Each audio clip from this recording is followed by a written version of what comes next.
Why mixed martial arts? Why did you decide to choose mixed martial arts? Not just competing, but when did you actually begin? When did the thought process, I'm Mohammed Hijab, I want to get into wrestling? It's always been part of my life. I was doing striking and then I was doing a bit of grappling. But most of my time I was doing grappling and jiu-jitsu and wrestling and that kind of thing. I was a hobbyist, going to work and then doing it afterwards and stuff.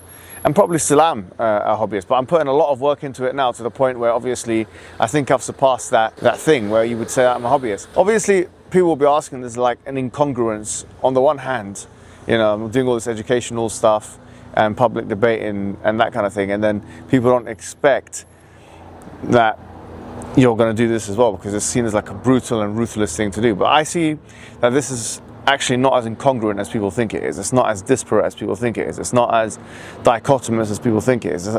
The reason why is because I think throughout the medieval period in history and before that, there's always been this idea, this notion that you should be educated, but you should also be a fighter. You have to be competent in both arts. In fact, Socrates has a very interesting saying on this, and I can't remember word for word, but to the effect of, somebody who has not realized their physical capacity is someone who's wasted their potential. And he also said that, it's not right for somebody to be an amateur.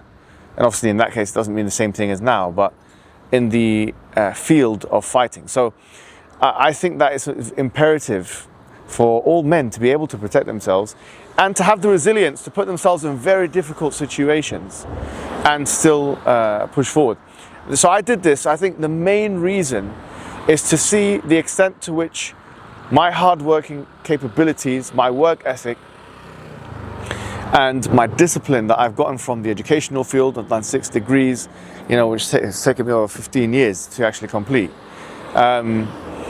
2 BAs, a triple masters, and a PhD, which I've nearly finished.